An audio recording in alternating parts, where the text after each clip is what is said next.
Dia baru menjabat sebagai paus selama kurang dari seminggu. Namun hanya satu kalimat, telah memicu kemarahan global. Paus Leo ke-14 tidak hanya mewarisi Vatikan. Ia juga mewarisi semua perang budaya yang selama ini berusaha dihindari oleh gereja selama beberapa dekade, dan api pertama yang ia injak berwarna pelangi. Jika kamu sedang menonton video ini sekarang, ketahuilah bahwa ini bukan kebetulan. Roh Kudus menyatukan kita di saat ini untuk merenungkan jalan yang seharusnya kita tempuh. Aku mengundangmu untuk segera menuliskan dari mana kamu menonton ini. Tinggalkan komentar, tekan tombol suka, dan bagikan ini kepada seseorang yang masih percaya bahwa Tuhan bekerja dengan cara-cara yang misterius.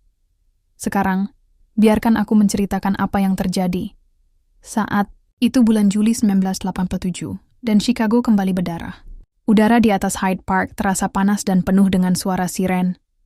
Seorang anak laki-laki berusia 15 tahun bernama Ray tertembak 2 blok dari gerbang seminari. Pastor Robert Prevost, yang suatu hari nanti akan dikenal dunia sebagai Paus Leo ke-14, sedang berjalan pulang dari doa malam ketika ia mendengar kabar itu. Mereka berkata anak itu cerdas. Mereka selalu mengatakan begitu. Tapi yang melekat di benak Robert bukanlah berita utama. Itu adalah cara imam di sebelahnya berbisik, "Semoga Tuhan mengasihinya." Lalu terus melangkah. Ada sesuatu dalam dirinya yang menolak untuk ikut berjalan. Sisa musim panas itu ia habiskan bukan hanya dengan belajar teologi, tetapi juga menyusuri lingkungan yang dihindari sebagian besar pastor. Ia berbicara dengan para ibu yang berduka, yang memegang rosario di satu tangan dan laporan polisi di tangan lainnya. Ia berdiri di luar toko minuman keras, menawarkan doa kepada siapapun yang bersedia. Beberapa meludahinya, beberapa menangis. Seorang pria bertanya, "Apakah Tuhan bahkan tahu bagaimana rasanya mengubur seorang anak?" Malam itu Robert menulis dalam jurnalnya, "Jika gereja hanya berbicara dari dalam katedral, maka ia bukan lagi tubuh Kristus. Ia hanyalah merek." Saat Januari 1988 tiba, ia telah mengajukan diri untuk pelayanan misi ke luar negeri. Dan pada Maret 1989, ia berdiri di landasan pacu yang basah oleh hujan di utara Peru. Ia membawa tas besar, sebuah Alkitab berbahasa Spanyol yang disatukan dengan selotip, dan surat dari penasihat seminari yang diakhiri dengan kalimat, "Jangan mencoba menyelamatkan siapapun, cukup melayani." Namun hutan itu tidak menyambutnya, dengan lilin atau nyanyian pujian. Hutan itu menyambutnya dengan demam. Penyakit akibat ketinggian membuatnya muntah di pinggir jalan pada malam pertama. Jalan-jalan di sana tidak beraspal. Hanya aliran lumpur licin tempat motor tenggelam dan keledai ambruk. Anak-anak berlari tanpa alas kaki melewatinya, menggendong jeriken yang lebih besar dari tubuh mereka. Tak ada yang tahu siapa dia. Paroki pertama yang ia datangi, Ayabaka, telah 6 bulan tak memiliki imam. Kapelnya penuh lubang peluru, bangku-bangkunya lapuk, dan altar ditutupi terpal karena atapnya ambruk dalam badai terakhir. Mereka tidak bertanya dari mana dia berasal. Mereka bertanya, mengapa dia datang? Masyarakat di sana telah melihat banyak pria seperti dia. Kulit putih, berpendidikan, penuh senyum. Mereka datang, berkhotbah, lalu pergi. Tapi Pastor Robert Prevost, yang suatu hari akan menjadi Paus Leo ke-14, memilih tinggal. Ia tetap tinggal saat malaria menyebar.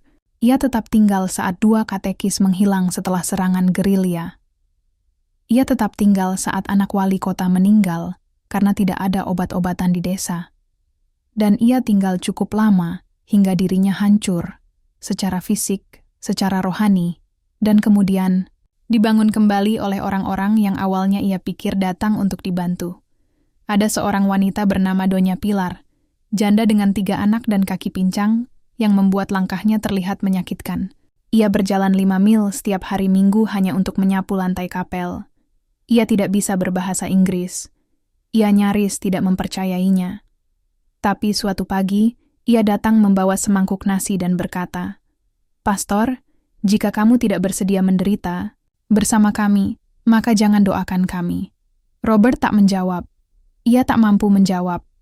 Malam itu, ia melepas sepatunya. Dan selama 3 bulan berikutnya, ia tidak memakainya lagi, kecuali jika warga desa juga memakainya. Ia mulai membaptis anak-anak di tepian sungai berlumpur, merayakan misa di halaman rumah. Duduk berjam-jam hanya untuk mendengarkan, benar-benar mendengarkan apa yang dikatakan umat. Ia tidak datang untuk menyelesaikan masalah apapun. Ia datang untuk berjalan bersama mereka, melalui api yang mereka lalui. Suatu malam di bulan Oktober 91, setelah menguburkan seorang gadis berusia 10 tahun yang meninggal karena infeksi lambung, ia mengumpulkan sekelompok katekis muda di bawah atap seng dan mengucapkan kalimat yang tak pernah mereka lupakan. Jika gereja berhenti mengatakan kebenaran, kita hanyalah sesi terapi kelompok dengan lilin. Dan baginya, kebenaran tidak hanya ditemukan dalam kitab suci, tapi dalam pengorbanan. Ia menyaksikan betapa mudahnya kebohongan bertahan ketika orang-orang sudah terlalu lelah. Ia melihat para politisi menjanjikan air bersih dan tidak pernah kembali. Ia menyaksikan ayah-ayah menghilang dan tidak pernah kembali pulang. Ia mendengar bisik-bisik tentang para imam yang memejamkan mata saat kaum kaya berbuat dosa. Namun, membuka lebar matanya saat yang berdosa adalah kaum miskin. Namun di antara semua itu, ia tidak pernah kehilangan keyakinan bahwa kebenaran, meski menyakitkan, tetap merupakan bentuk cinta. Dalam salah satu khotbah terakhirnya sebelum meninggalkan Ayabaka pada tahun 1994, ia berdiri di hadapan 60 warga desa di bawah langit yang tampak siap menurunkan hujan. Dengan bibir pecah-pecah dan mata yang memerah, ia berkata, "Kebenaran bukanlah senjata. Ia adalah luka yang menyembuhkan. Jika suatu hari aku melupakannya, jangan panggil aku pastor lagi." Tak ada tepuk tangan dari jemaat, tapi seorang anak laki-laki meninggalkan parangnya di kaki altar dan berbisik, "Aku ingin menjadi sepertimu." Dan seperti yang kelak ditulis oleh Paus Leo Permi ke-14 dalam Jurnal Vatikan, setelah penobatannya pada Mei 2025, hutan itu tidak mengajariku bahasa Spanyol. Ia mengajariku harga dari diam dan mahalnya sebuah kompromi. Sebelum jubah putih, sebelum gelar, sebelum sorak-sorai, di lapangan Santo Petrus, dia hanyalah Pastor Robert, seorang pria dengan kaki berlumpur, sebuah Alkitab pinjaman, dan ingatan akan suatu kaum yang tidak peduli seberapa banyak yang ia ketahui, sampai mereka tahu bahwa ia akan tetap tinggal. Tanggal 13 Mei 2025, hari Selasa di Roma. Langit di atas Basilika Santo Petrus berwarna abu-abu lembut, syarat akan harapan dan kerumunan yang menahan napas. Asap putih baru saja mengepul. Dan ketika kardinal melangkah ke balkon dan mengucapkan kata-kata Latin, Leo Papadesimus Quartus, dunia pun menahan napas. Paus Leo I ke-14, seorang Amerika, yang pertama dalam sejarah. Sorakan dari lapangan Santo Petrus langsung meledak, tetapi gelombang yang dikirimkan ke seluruh dunia terdengar jauh lebih keras. Dalam waktu 1 jam, CNN menayangkan tajuk utama, "Era baru dimulai." The Guardian menulis, "Dari Chicago ke Vatikan, Paus untuk umat." Dan Twitter, seperti biasa, tidak menunggu untuk memahami. Ia hanya menyatakan, gereja akhirnya menjadi liberal. Ia bahkan belum berbicara, tetapi orang-orang sudah mulai membangun sosoknya menjadi sesuatu yang ia sendiri tak pernah klaim. Mereka melihat sandalnya. Mereka mengingat pelukannya pada para migran. Mereka teringat saat ia mengunjungi seorang imam yang sekarat di Lima pada tahun 1967. Berjalan tanpa alas kaki ke dalam rumah lumpur yang roboh sementara yang lain menunggu di mobil. Mereka menganggap bahwa kasih sayang berarti kompromi. Kaum Katolik progresif mengunggah video diri mereka menangis karena gembira. Paus ini akan memberkati semua keluarga. Akhirnya seseorang yang benar-benar melihat kami. Gereja sedang pulang ke rumah. Di sebuah paroki kecil di San Francisco, bendera pelangi diam-diam digantungkan di samping bejana air suci. Seorang imam bahkan berkata dalam misa, "Tuhan telah memberikan kita seorang gembala yang memahami bahwa cinta adalah cinta." Namun pria berjubah putih itu, yang masih berdiri di balik tirai balkon hari itu, belum mengucapkan satu kata pun. Belum satu kata pun. Di balik layar, Paus Leo Permain ke-14 tidak menikmati sorotan media. Ia sedang berlutut di kapel pribadi Istana Apostolik, dahinya bersandar di kayu bangku doa. Suaranya nyaris hanya bisikan, mengulang satu kalimat. Jangan biarkan aku berdusta hanya demi dicintai. Ia tahu apa yang diyakini orang banyak tentang dirinya. Ia mendengar bisikan-bisikan di kalangan teolog liberal, bahwa ia akan menjadi Fransiskus II, bahwa ia akan meluruskan arah. Tapi Paus Leo Permuana ke-14 tidak percaya bahwa tugasnya adalah mengikuti arus. Ia percaya bahwa tugasnya adalah menjadi jangkar perahu. Saat kembang api menghiasi langit Roma malam itu, ribuan orang memegang lilin di luar lapangan. Beberapa membawa papan bertuliskan, "Harapan kini punya nama." Yang lain melambaikan bendera, beberapa bendera negara, beberapa bendera pelangi. Namun di balik kolom kolonade, sekelompok biarawati tua dari Argentina duduk dalam keheningan, rosario di tangan. Salah satu dari mereka berbisik kepada seorang jurnalis dalam bahasa Spanyol. Dia akan mengasihi mereka, tapi dia tidak akan berdusta kepada mereka. Dan sementara media sosial dipenuhi dengan suntingan gambar Paus Leo Permain ke-14 tersenyum di samping warna-warna kebanggaan, ia berada di kamar yang sunyi, jauh dari semuanya, masih mengenakan jubah putih sederhana. Ia membaca secarik catatan tangan yang diletakkan di sudut meja barunya. Itu dari seorang staf Vatikan yang tak diketahui namanya. Isinya hanya, "Dunia menginginkan cermin. Engkau dipilih untuk menjadi jendela." Malam itu, saat kota bersukacita dan umat Katolik di seluruh dunia bersorak, Paus Leo ke-14 menatap dari jendela balkon. Ia memandangi cahaya, sorakan, air mata. Dan ia berdoa dalam diam. "Bapa, izinkan aku menyuarakan apa yang benar, meskipun itu mengosongkan lapangan ini. Tak ada dekrit yang diumumkan. Tak ada wawancara yang diberikan. Namun saat matahari terbit keesokan paginya, gereja sudah terbelah. Bukan karena fakta, tapi karena sebuah gagasan. Gagasan bahwa paus yang baru akan menulis ulang doktrin. Bahwa ia akan memberkati segala sesuatu yang terasa menyenangkan. Bahwa ia akan mengalah, tapi mereka tidak mengenalnya.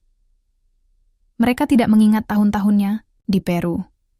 Mereka tidak mendengar khotbahnya di bawah atap seng. Mereka tidak melihat sandalnya diletakkan di depan peti mati yang retak. Mereka hanya melihat seorang pria Amerika.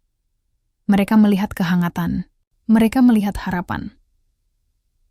Tapi yang belum mereka pahami adalah bahwa kebenaran tidak selalu terdengar seperti tepuk tangan. Dan hanya dalam 5 hari, sorak-sorai itu berubah menjadi amarah. Pada tanggal 17 Mei 2025, sebuah pagi Jumat yang terasa sangat sunyi di kota Vatikan.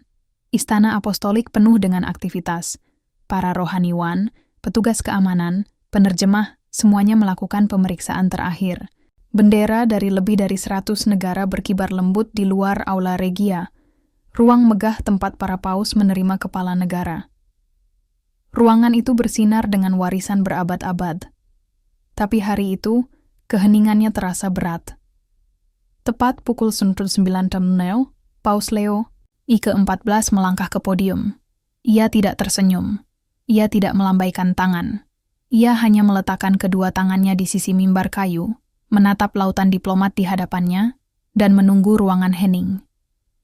Ketika keheningan tercapai, ia berbicara. Suaranya tenang, tetapi menggema jelas. "Yang mulia, sahabat-sahabatku, keluarga, sebagaimana dirancang oleh Tuhan, didasarkan pada ikatan yang stabil antara seorang pria dan seorang wanita." Awalnya, kalimat itu terdengar biasa saja, bahkan terlalu sederhana. Namun kemudian maknanya menghantam. 2 pena berhenti menulis di tengah kalimat. Seorang duta besar Prancis mengangkat kepalanya perlahan. Beberapa delegasi saling pandang, ragu apakah mereka salah dengar. Paus Leo Permain ke-14 melanjutkan. Memutarbalikkan, kebenaran itu berarti mengkhianati jiwa Injil. Tanpa ambiguitas, tanpa kompromi. Ia mengucapkannya tanpa kemarahan, tanpa rasa takut, tapi juga tanpa keraguan. Dan saat itulah udara di ruangan itu berubah. Seorang jurnalis asal Spanyol menurunkan kameranya. Seorang uskup dari Jerman bergeser di kursinya. Duta besar Swiss berhenti, menerjemahkan untuk asistennya dan hanya menatap lurus. Dan di sudut ruangan yang jauh, seorang kardinal berbisik, "Oh tidak, bukan hari ini."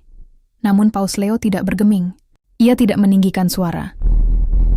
Ia tidak menambahkan catatan tambahan. Ia tidak melembutkan pernyataannya. Ia hanya menutup map di hadapannya dan mundur selangkah. Tidak ada tanya jawab. Tidak ada catatan kaki. Pesannya selesai dan jelas. Pukul 10 atas pagi, klip pidato tersebut telah menyebar di internet. Sebuah video berdurasi 12 detik dengan judul Paus baru menyatakan perang terhadap umat Katolik LGBTQ. Telah mencapai 1 juta tayangan pada siang hari. Pada pukul 14.00, tagar "Kadunta is not my pope" menjadi tren di 15 negara. Dalam satu video, seorang kreator TikTok berteriak. Dia bilang tanpa ambiguitas, dia bilang tanpa kompromi. Itu berarti orang seperti, "Saya tidak diterima." Pengguna lain menyisipkan suaranya di atas gambar bendera pelangi yang dibakar, diputarkan berulang dengan musik sedih. Paroki-paroki progresif dari Los Angeles hingga Lisboa mengeluarkan pernyataan publik dalam hitungan jam, memohon penjelasan. Beberapa bertanya apakah itu sebuah kesalahan. Yang lain memohon agar ia menjelaskan maksudnya. Namun Paus Leo ke-14 tetap diam. Tidak ada tweet, tidak ada klarifikasi, tidak ada juru bicara Vatikan yang mencoba memadamkan api, hanya diam. Malam itu, ketika dunia berteriak, Paus Leo ke-14 duduk di ruang kerjanya yang sunyi, membaca Injil Yohanes. Seorang penjaga Swiss kemudian mengatakan bahwa ia melihat sang paus meletakkan jarinya pada satu baris kalimat dan berhenti di sana hampir setengah jam. Tetapi karena aku mengatakan kebenaran kepadamu, kamu tidak percaya kepadaku. Di dalam Vatikan, beberapa pejabat merasa marah. Seorang staf menyarankan agar disiapkan klarifikasi diplomatik sebelum hari Senin. Namun Paus Leo ke-14 memandangnya dengan mata tenang dan berkata, "Kebenaran tidak perlu diklarifikasi." Sementara itu, di luar tembok Vatikan, perang telah pecah. Bukan dengan pedang atau tank, tapi dengan suntingan video, tagar, dan tajuk berita. Di Boston, para aktivis LGBTQ+ berunjuk rasa di depan katedral dengan poster bertuliskan, "Ini bukan cinta." Di Roma, sebuah mural Paus Fransiskus yang sedang memeluk pasangan gay dicoret dan ditimpa tulisan, "Paus yang mundur ke belakang." Sebuah universitas Katolik di Kanada membatalkan pemutaran langsung pidato Paus yang dijadwalkan. Namun, Paus Leo ke-14 tidak pernah sekalipun membela diri. Ia tidak menanggapi komentator yang menyebutnya kejam. Ia tidak membagikan ulang dukungan dari teolog yang memujinya karena keberaniannya. Ia hanya tetap diam. Karena baginya, ini bukan tentang politik, bukan tentang citra. Ini tentang satu hal. Jika gereja kehilangan keberanian untuk menyebutkan kebenaran, maka segalanya akan runtuh. Ia tahu betul harga dari berbicara terus terang. Ia sudah menghitungnya jauh sebelum mengenakan jubah putih, jauh sebelum berdiri di balkon Vatikan, saat ia menyaksikan matahari terbit di atas perbukitan Ayabaka, dan melihat bagaimana keheningan telah membunuh lebih banyak jiwa daripada perang. Maka, pada tanggal 17 Mei 2025, ketika dunia menahan napas karena 12 kata yang tenang, Paus Leo ke-14 hanya kembali ke doanya. Ia membisikkan kalimat yang pernah ia tulis di pinggir jurnalnya di Peru. "Aku tidak bicara untuk didengar. Aku bicara karena diam telah menjadi kebohongan, dan perang baru saja dimulai." Melihat kembali ke Oktober 2012, dedaunan di luar rumah retret Keuskupan Michigan telah berubah menjadi emas dan karat. Di dalam, udara terasa lebih dingin daripada musimnya.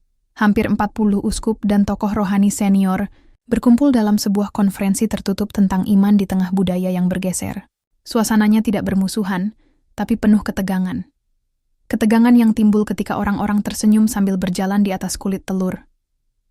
Duduk di tengah meja panjang itu, Pastor Robert Prevost, yang suatu hari nanti akan dipanggil dunia sebagai Paus Leo I ke-14, meletakkan mantelnya di pangkuan dan jarinya menekan lembut rahangnya. Ia nyaris tidak berbicara sepanjang paruh pertama pertemuan itu. Orang lain yang berbicara. Seorang uskup dari Timur Laut memuji teologi inklusi. Yang lain menyarankan agar gereja mulai mempertimbangkan pengakuan sipil atas pernikahan sesama jenis. Bukan sebagai sakramen, tapi sebagai bentuk yang dapat diterima. Muncul gumaman persetujuan. Seorang imam bahkan berkata keras-keras, "Kalau kita tidak memodernisasi, kita akan jadi fosil." Saat itulah Pastor Prevost akhirnya menatap ke depan. Suaranya tidak meninggi. Tidak pernah. Tapi ruangan itu langsung terdiam. Budaya populer mengajarkan kita untuk merayakan kebingungan, katanya. Bahkan ketika kebingungan itu membuat anak-anak tumbuh tanpa kebenaran, tanpa ayah, tanpa ibu. Tak ada protes. Hanya keheningan, jenis keheningan yang menyakitkan lebih dari teriakan. Dan ia belum selesai. Kita tidak bisa menukar kejelasan demi tepuk tangan. Kita tidak dipanggil untuk mencerminkan dunia, melainkan untuk menjadi jangkarnya. Ia tidak menyebut nama, tapi ia menamai krisisnya. Ia berbicara tentang meningkatnya normalisasi struktur keluarga sesama jenis, bukan dengan kebencian, tapi dengan kepedulian. Ia berkata, seorang anak berhak dibesarkan oleh seorang ayah dan seorang ibu, bukan hanya oleh orang dewasa yang mencintainya, tapi oleh ketegangan sakral antara maskulinitas dan feminitas sebagaimana Tuhan menciptakannya. Ia membahas peran gender yang suci, dan bagaimana pengaburan peran itu sedang menciptakan krisis identitas di kalangan anak muda. Bukan hanya kebingungan spiritual, tetapi juga rasa sakit emosional yang dalam, disamarkan sebagai ekspresi diri. Ia mengutip tingkat bunuh diri, rumah tangga yang terpecah. Ia memperingatkan tentang apa yang disebutnya sebagai drift diam-diam gereja ke dalam relativisme, budaya di mana tidak ada yang salah karena tidak ada yang berani menyatakan apa yang benar. Seorang imam dari seberang meja mencoba menyela, tapi Pastor Prevost mengangkat tangannya dengan tenang. "Aku tidak sedang menentang cinta," katanya. "Aku menentang kebohongan bahwa cinta harus diterima dengan syarat dari dunia, bukan dari Tuhan." Ia tidak berteriak, tapi nadanya mengandung baja. Baja yang sama sunyinya yang membuat para pemberontak di Ayabaka meletakkan senjata mereka 30 tahun sebelumnya. Baja yang sama yang suatu hari akan membuat para kardinal pun takut berdebat dengannya tanpa yakin di mana mereka berpijak. Setelah itu saat makan siang, dua uskup mendekatinya dan berkata, "Kamu berani?" Ia menjawab lembut, "Tidak. Aku hanya lelah melihat kebenaran berdarah di balik senyum sopan." Momen itu tidak viral. Tak ada kamera. Tak ada berita utama. Tapi jika kau bertanya kepada mereka yang hadir, mereka akan berkata, itulah saat Pastor Robert Prevost berubah. Ia tak cocok dengan kotak siapapun. Tidak sepenuhnya konservatif. Tidak sepenuhnya liberal. Hanya seseorang yang sangat yakin. Jika kita begitu putus asa ingin dicintai sampai meninggalkan kebenaran, katanya, kita meninggalkan orang-orang tanpa sesuatu yang kokoh untuk dipijak. Itu bukan belas kasih. Itu pengkhianatan. Itu terjadi 13 tahun sebelum Mei 2025. Sebelum asap putih. Sebelum balkon. Sebelum perang tagar. Tapi garisnya sudah ditarik di Michigan. Ia hanya belum mengenakan jubah putih. Matahari belum tinggi di tanggal 18 Mei 2025.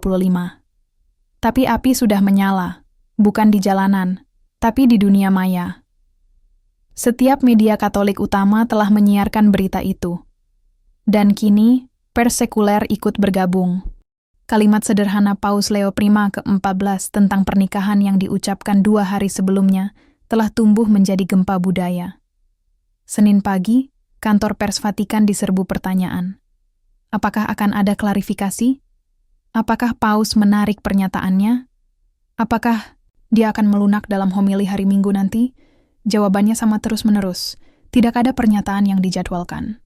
Di dalam kota Vatikan, keheningan itu disengaja, namun mahal. Seorang kardinal dikejar wartawan setelah ibadat malam. Kamera menangkapnya gugup memilih kata-kata. Pernyataan Sri Paus mungkin telah disalahartikan, tapi saya tidak bisa bicara untuk beliau. Di seberang lautan, Dalam Vigil Pride di Buenos Aires, seorang pemuda Katolik menangis sambil membawa tanda bertuliskan, "Dia membuat kami merasa menjadi yatim kembali." Internet memperbesar segalanya. Sebuah komentar di TikTok mendapat lebih dari 600.000 suka dalam 24 jam. "Dia bukan Franciscus, dia serigala bersandal." Komentar itu menyakitkan karena bukan kritik kebijakan. Itu pribadi. Dimaksudkan untuk menusuk. Beberapa orang dalam Vatikan memohon agar dilakukan pengendalian kerusakan. Seorang penasihat menyarankan agar Paus Leo XIV memposting pernyataan singkat, sesuatu yang mengingatkan orang akan hati pastoralnya, kasihnya pada semua orang, sesuatu yang lebih hangat. Tapi Paus Leo mendengarkan dengan tenang, lalu mengajukan satu pertanyaan. "Apakah kalian akan meminta Kristus mengedit khotbah di bukit jika itu membuat orang banyak tersinggung?" Dan itulah akhir dari percakapan itu. Ia tidak men-tweet. Ia tidak menjelaskan.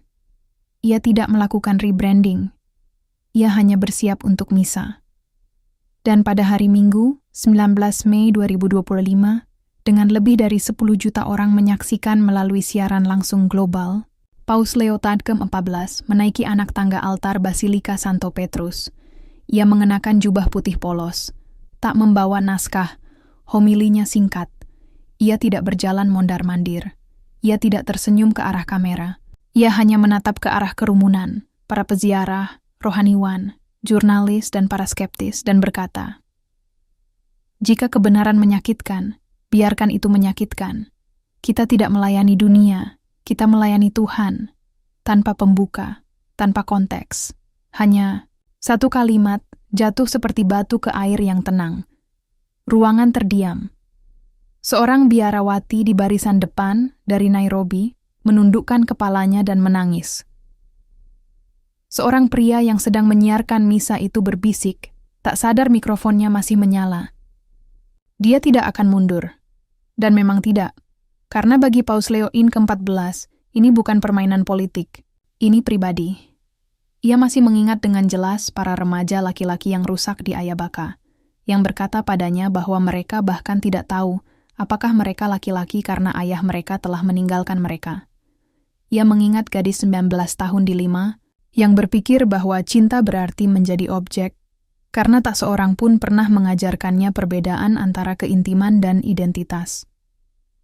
Ia mengingat satu generasi yang diberitahu bahwa kebenaran itu opsional, dan berapa banyak dari mereka yang tidak pernah kembali begitu mereka menyadari bahwa itu tidak benar.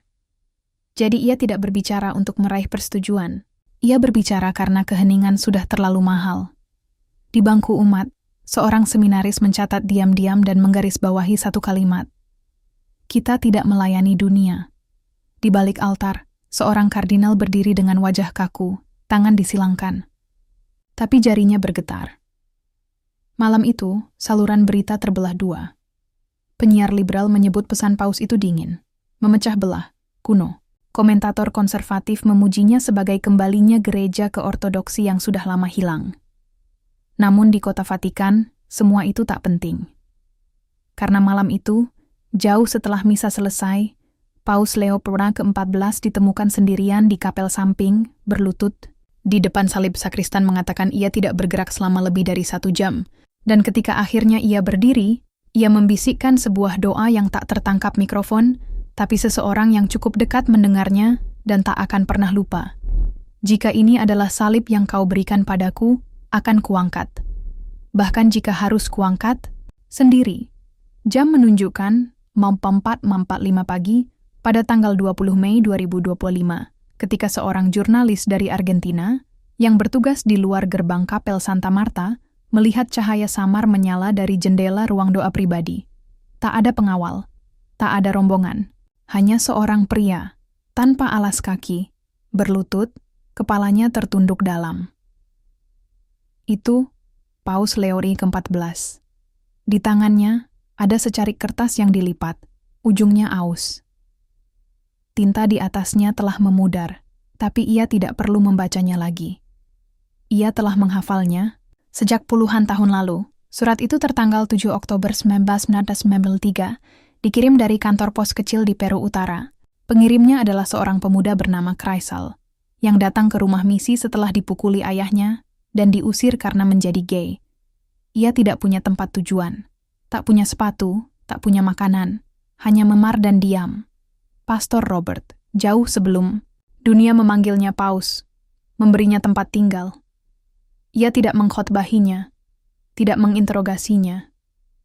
Ia hanya meletakkan semangkuk nasi hangat di depannya dan berkata, "Tuhan tidak berhenti mengasihimu, dan aku juga tidak." Krisal hanya tinggal 2 malam, tapi sebelum pergi, ia minta menuliskan sesuatu.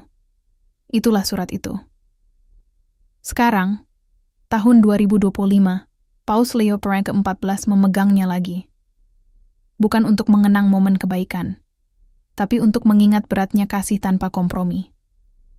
Kalimat yang selalu membuatnya berhenti tertulis di bagian akhir. Kau menyelamatkanku, bahkan ketika gerejamu tidak mau. Air mata mengalir di wajahnya, bukan karena penyesalan, tapi karena tanggung jawab. Ia tidak sedang berperang melawan manusia, ia hanya menolak untuk berdusta pada mereka. Dan di beberapa pagi, keheningan itu terasa lebih berat daripada jeritan manapun. Sebab mungkin, kepemimpinan berarti mengatakan hal yang sulit, bahkan ketika seluruh dunia menginginkanmu untuk diam. Menurutmu, Paus Leo ke-14 salah atau ia hanya menolak untuk berbohong?